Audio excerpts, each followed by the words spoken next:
स्वागत है आपका इस YouTube चैनल पे।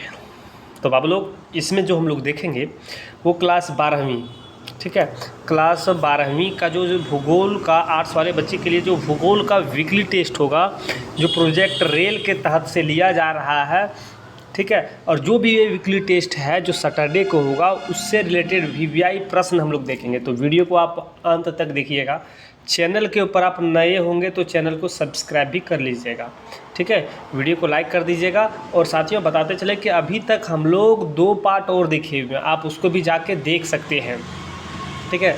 और सेम टू सेम जैसे आपके वीकली टेस्ट में रहेगा उसी टाइप का प्रश्न यहाँ पे हम लोग सेट किए हुए हैं। तो आप देखिए, वीडियो को वॉच कीजिए और वीडियो को लाइक और चैनल को सब्सक्राइब ज़रूर कीजिएगा, ठीक है। चलिए, तो यहाँ पे देख पा रहे हैं कि सेक्शन 1 में दिया हुआ है, कहता है कि वर्ष 2011 की जनगणना के अनुसार भारत के किस राज्य का जनसंख्या घनत्व तो सबसे कम है। तो 2011 की जनगणना के अनुसार भारत की सबसे कम जनसंख्या वाला जो राज्य है, ठीक है, अरुणाचल प्रदेश, मेघालय, बिहार और केरल। तो अरुणाचल प्रदेश जो है उसका सबसे कम यहाँ पे जनसंख्या पाया जाता है, ठीक है, घनत्व वाला राज्य है, सबसे कम घनत्व वाला राज्य है, ठीक है। चलिए नेक्स्ट प्रश्न को देखिए, दिया हुआ कहता है कि निम्नलिखित में से किस राज्य की जनसंख्या सर्वाधिक है। तो किस राज्य की जनसंख्या सर्वाधिक है, तो आप सभी जानते हैं कि सबसे सर्वाधिक जो ऑप्शन यहाँ पे दिया हुआ है महाराष्ट्र, उत्तर प्रदेश, पश्चिम बंगाल और बिहार, ठीक है। तो इसमें सबसे अधिक जो जनसंख्या है वो उत्तर प्रदेश का है। किसका है बाबू लोग? उत्तर प्रदेश का, यूपी का में, ठीक है, यूपी में सबसे अधिक जनसंख्या पाया जाता है। इस हिसाब से जहाँ पे जो राज्य दिया हुआ है इसमें, ठीक है, महाराष्ट्र, पश्चिम बंगाल, उत्तर प्रदेश और बिहार में से उत्तर प्रदेश नंबर 1 है। वर्तमान में भारत के कुल कितने राज्यों की मतलब कि वर्तमान में भारत के कुल राज्यों की संख्या कितनी है, ठीक है। तो अभी पूछ रहा है कि अभी राज्यों की संख्या कितनी है वो पूछा जा रहा है आप लोगों से, ठीक है। तो अभी फ़िलहाल 28 है, ठीक है। तो जैसे कि जब तक बुक में जैसे कि आपका प्रश्न जो है, ठीक है, इसके हिसाब से तो 29 होगा, बट 28 है, ठीक है। चलिए, तो अब 29 को ही टिक लगाइए क्योंकि क्वेश्चन जो बना हुआ 29 का ही बना हुआ है, ठीक है। चलिए आगे देखिए, आगे देखिए भारत का कुल क्षेत्रफल कितना है। तो भारत का कुल क्षेत्रफल पूछा जा रहा है आप लोगों से। तो भारत का क्षेत्रफल तो यहाँ पे ऑप्शन में दिया हुआ है, देखिए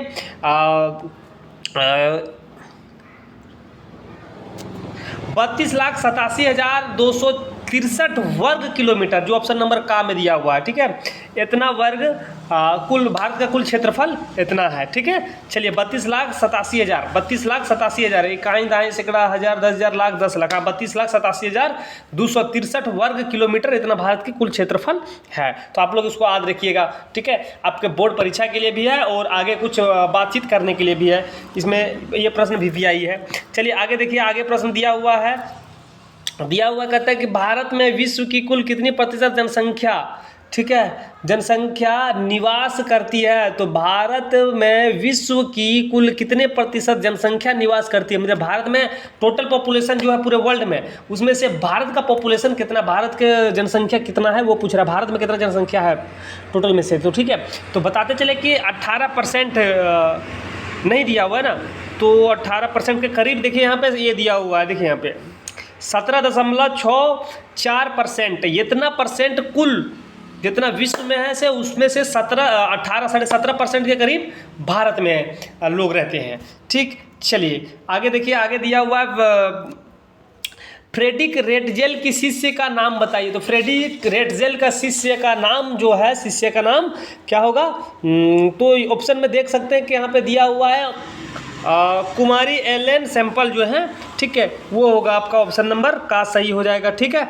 चलिए आगे दिया हुआ है, कहता है कि आर्थिक भूगोल में किस उपक्षेत्र को सम्मिलित नहीं करते हैं। तो आर्थिक भूगोल में किस उपक्षेत्र को सम्मिलित नहीं करते हैं, तो देखिए सांस्कृतिक क्षेत्र जो है उसको इसमें ऐड नहीं किया जाता, जो ऑप्शन नंबर घ में दिया हुआ, ठीक है।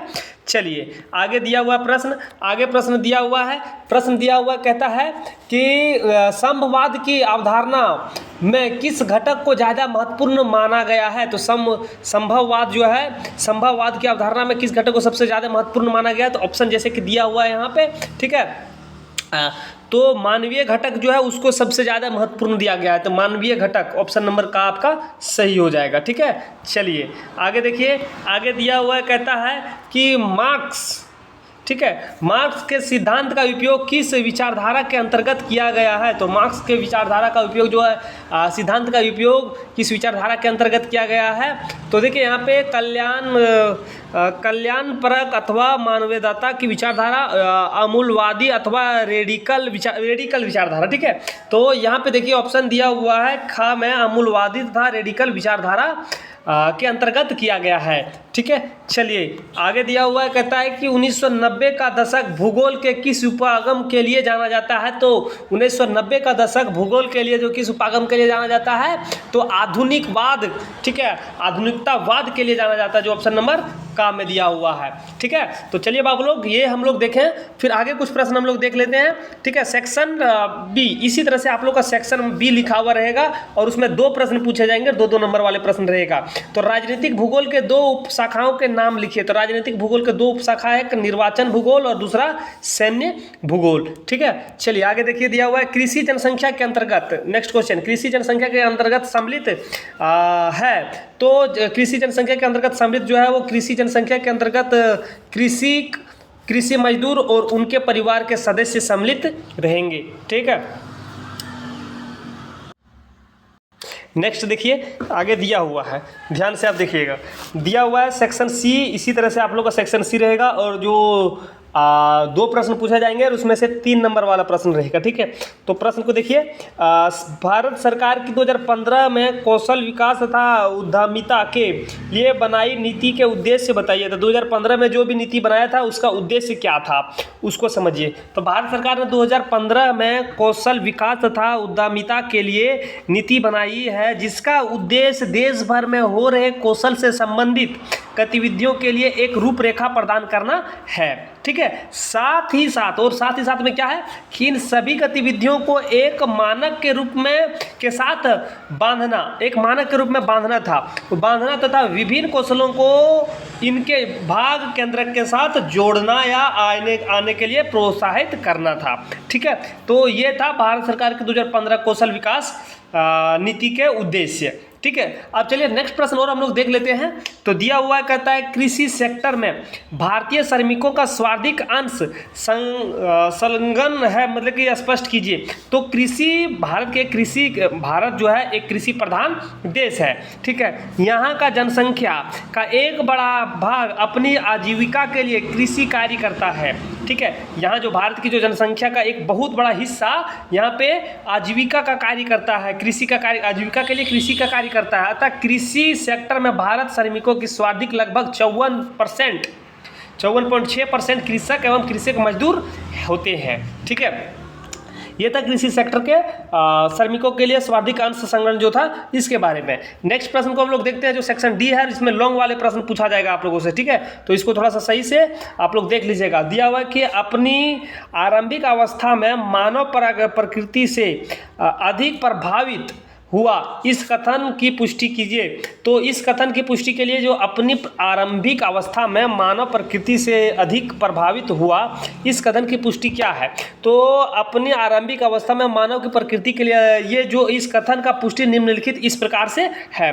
पहला, अपनी आरंभिक अवस्था में मानव प्रकृति के अनुसार अपने को ढाल लेता था तथा प्रकृति के समक्ष बिल्कुल यह बिल्कुल निष्कर्षीय था। ठीक है, जैसा आपका स्थिति प्रकृति करता था उसी तरह से ढल जाता था।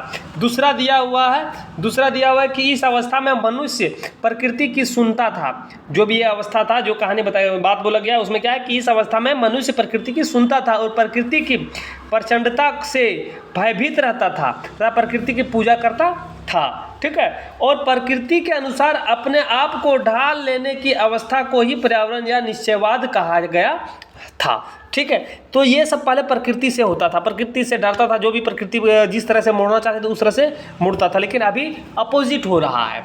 ठीक है, चलिए आगे देखिए नेक्स्ट क्वेश्चन दिया हुआ है नेक्स्ट क्वेश्चन दिया हुआ है कि अमूलवादी या रेडिकल विचारधारा क्या था। तो अमूलवादी विचारधारा का विकास 1970 के दशक में हुआ।